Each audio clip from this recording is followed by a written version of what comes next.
Queridos irmãos, queridas irmãs, então esse é o vídeo 480.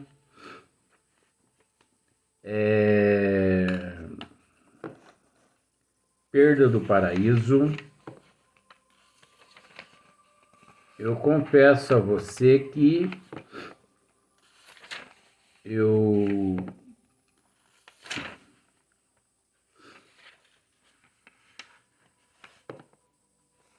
eu confesso a você que o próximo capítulo agora é o capítulo 13, Os Milagres segundo o Espiritismo, que é o capítulo 13. Mas veja bem, eu consegui enxergar algo no capítulo 12, principalmente na perda do paraíso, que eu desconfio que ao terminar esse tema, a perda do paraíso, eu desconfio que eu vou voltar a gravar novamente esse tema. Porque eu desconfio ter descobrido algo que muitas pessoas ainda não pararam para refletir. Principalmente a respeito da perda do paraíso. O que eu estou dizendo aqui pode ser que eu venha a comentar tudo de novo na próxima edição. O que significa? Eu estou com vontade de, quando terminar esse tema, a perda do paraíso, voltar a gravar novamente esse tema. Porque eu confesso a você, vou repetir, ter descobrido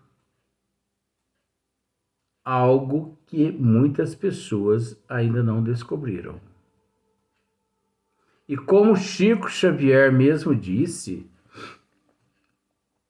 que seria bom que todas as religiões do mundo se unissem para discutir esse tema. Eu sei que isso não vai acontecer, mas pelo menos fazer a minha parte. Eu vou tentar fazer a minha parte. Então, se acaso, a hora que terminar esse tema, eu voltar nesse tema novamente, a perda do paraíso, e regravar tudo, você não se preocupe. Porque por isso que os nossos trabalhos se chamam esmiuçamento. E isso também se der tempo, né? Se der tempo, eu vou esmiuçar esse tema de novo. Porque eu vou repetir para você mais uma vez. Eu acredito ter descobrido, né? O fio da linhada. Porque, na verdade, vamos começar a dizendo dessa forma, às vezes, se eu me empolgar no tema que está guardado aqui na minha cabeça, está aqui tudo, o que eu posso depois voltar a regravar, está aqui. Às vezes eu consiga, né, Porque se nós pararmos para analisar, a porta larga e a porta estreita, ela sempre existiu. Não só no planeta Terra, como também em outros planetas, de provas e de expiações, de ação e reação, sabe? Então, cada época é regida por determinados conceitos. Então, nós sabemos que, principalmente a Gênese mosaica, quando aqui nós tivemos a oportunidade de ler, que Moisés, naquela época, ele confabulava com centenas de religiões primitivas, crenças primitivas, e que de certa forma ele, como um líder hebreu, ele tinha a responsabilidade de mostrar a todas essas crenças primitivas um Deus único, verdadeiro.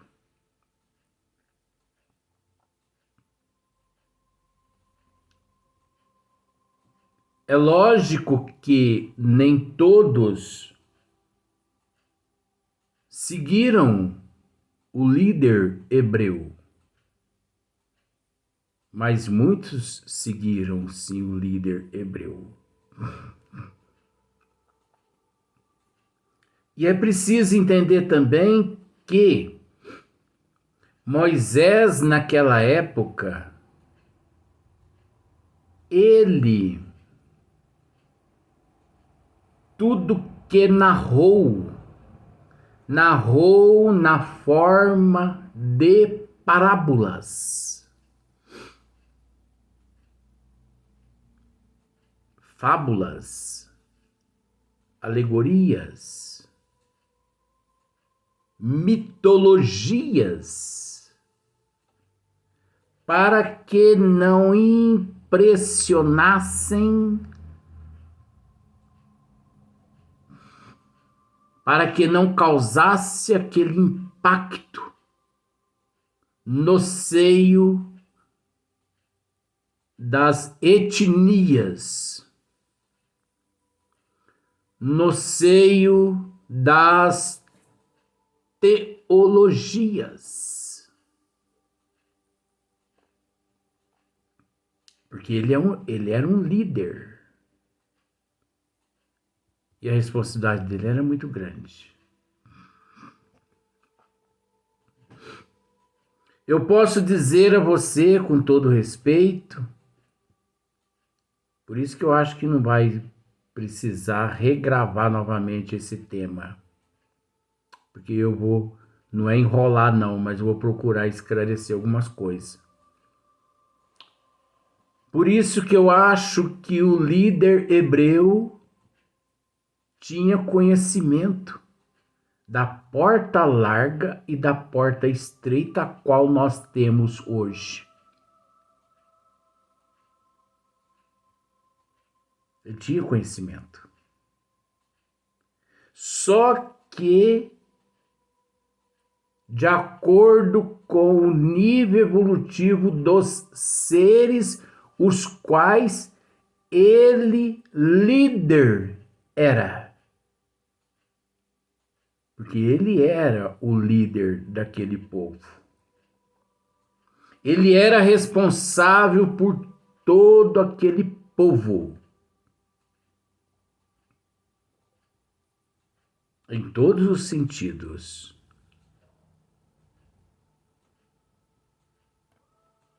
Mas ele sabia que eles se encontravam num nível evolutivo tão precário que ele sabia que não podia se expressar conforme o conhecimento ele detinha. Porque senão eles podiam matá-lo antes do tempo.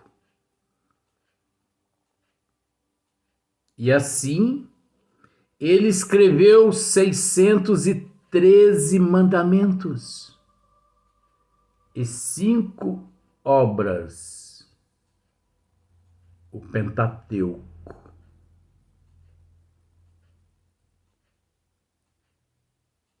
De forma que, agora eu posso dizer isso a você de acordo com o que eu já consegui captar aqui.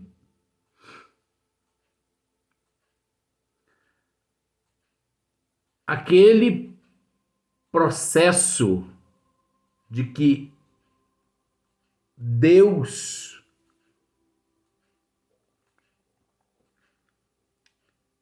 fez Adão e da costela de Adão ele fez Eva. Isso é mitologia. Isso é alegoria. É aí que está a alegoria. Essa é a história falsa que é passada à humanidade por todas as crenças religiosas e inclusive pela católica, pelo clero. Porque essa história é a que simboliza cabresto na cara daqueles dirigidos, daqueles preguiçosos que não querem estudar, daqueles cobaias. Então, de fato, existe 2 histórias. A que Adão foi feito e depois Deus se arrependeu e fez Eva de costela de Adão, mas isso é criação das religiões para manter. E existe também a história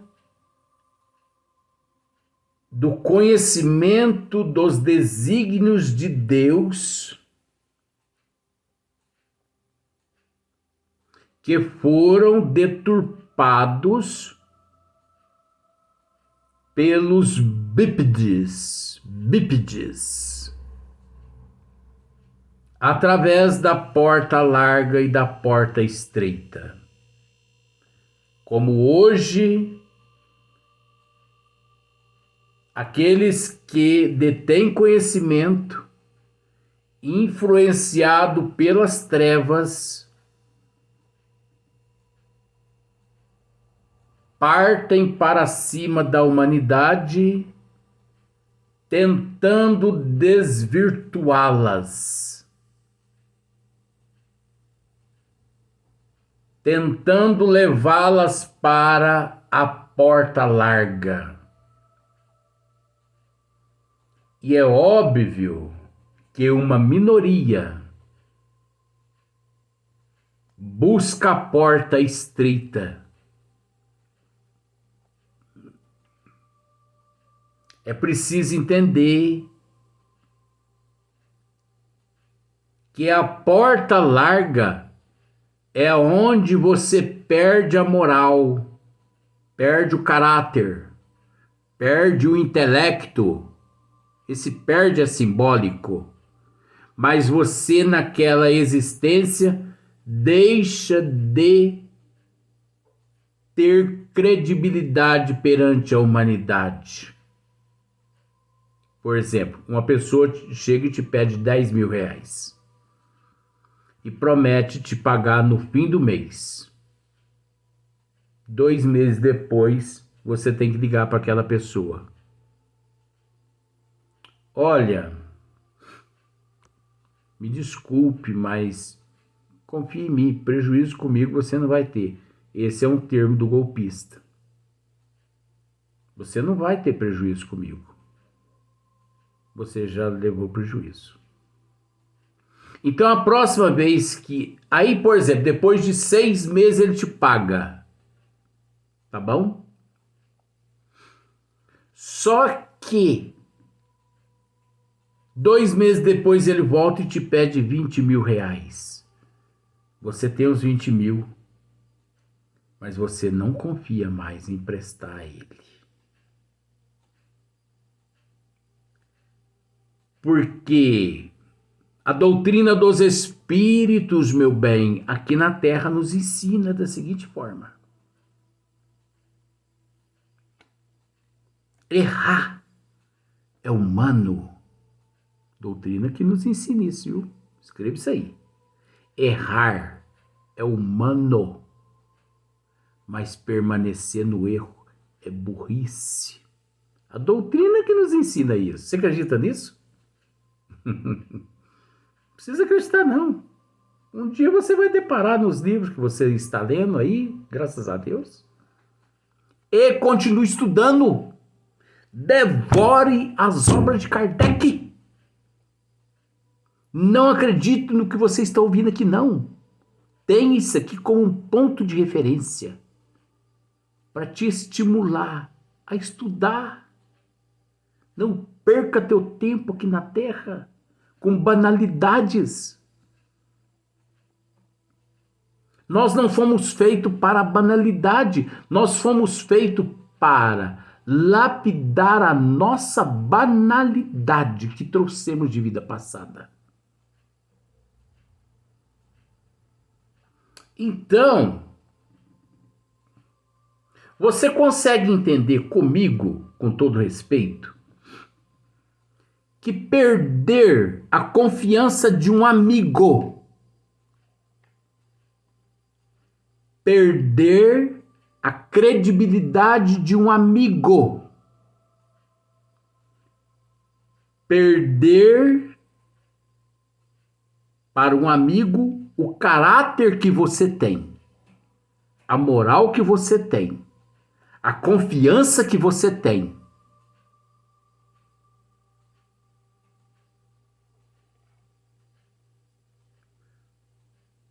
Perder perante a sociedade a moral que eu tenho. Você acredita em mim, com todo respeito? Não precisa acreditar, não. Mas você consegue entender que isso é a mesma que perder a perda do paraíso?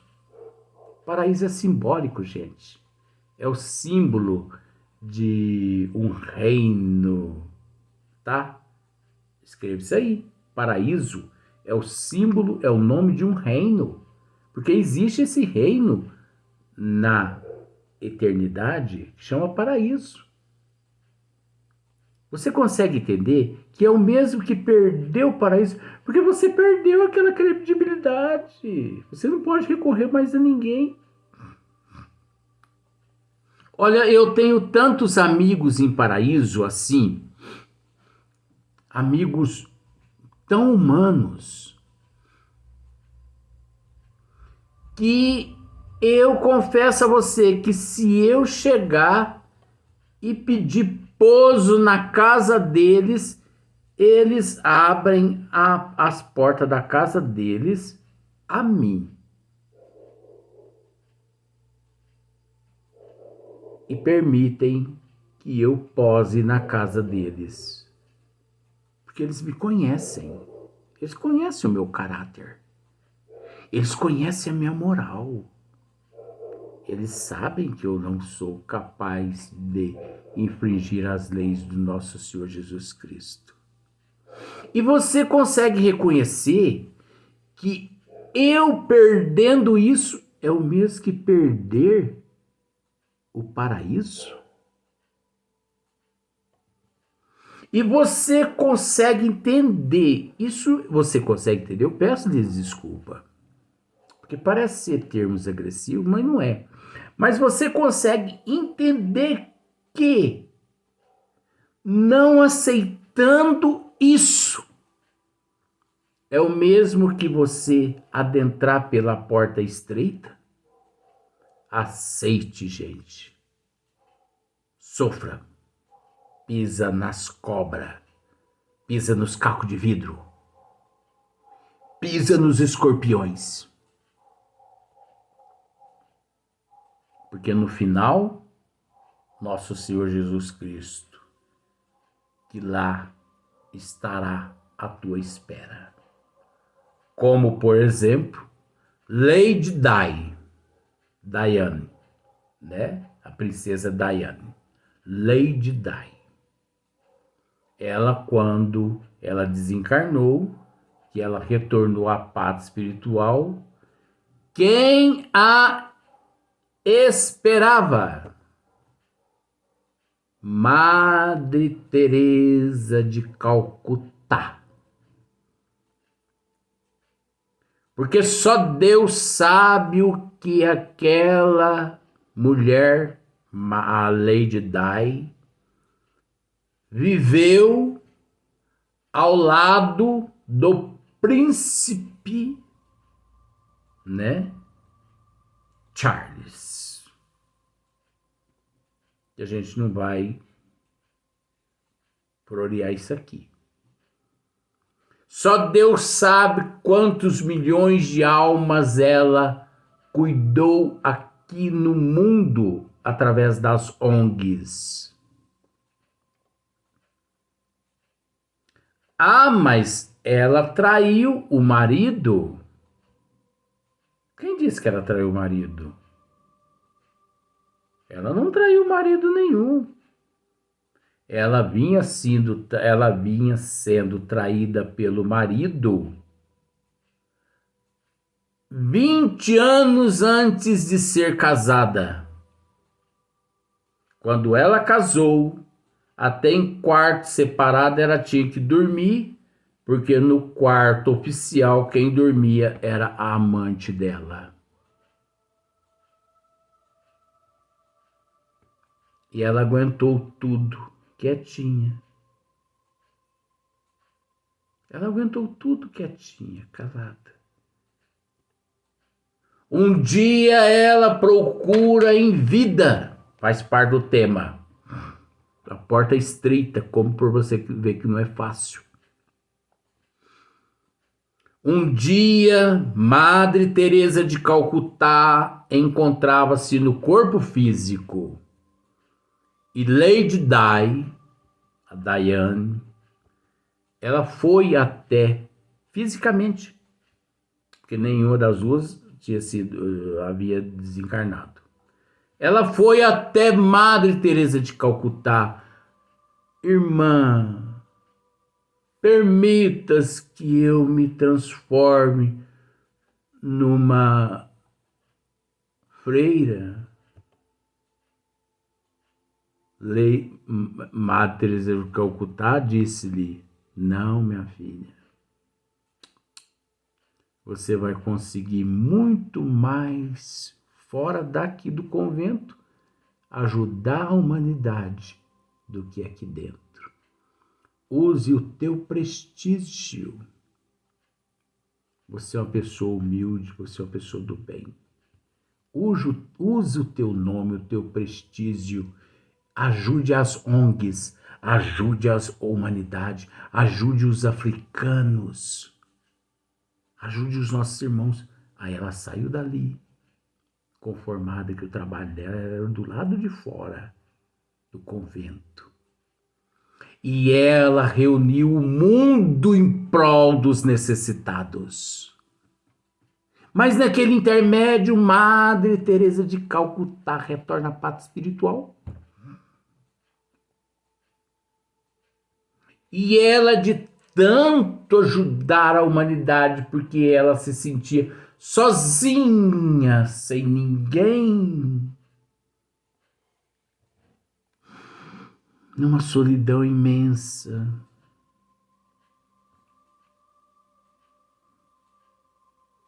Apareceu um empresário na vida dela, Aidó Alfaiete, mais ou menos assim o nome dele, mais ou menos, né? Alfaiete. E ela começou a ter um namoro com ele, é o direito dele, porque ela já estava separada do príncipe Charles. É um direito de todo mundo. Ninguém de ninguém, meu bem. Houve aquele acidente, Madre Teresa de Calcutá veio e a recebeu. E ela retorna à pátria espiritual. E Madre Teresa de Calcutá disse-lhe: minha filha, não se preocupe, porque você mesmo vai consertar tudo lá na terra. Você vai retornar à pátria espiritual, você vai retornar à pátria física. Eu vou retornar. Você vai retornar através do meu filho Príncipe William. Na condição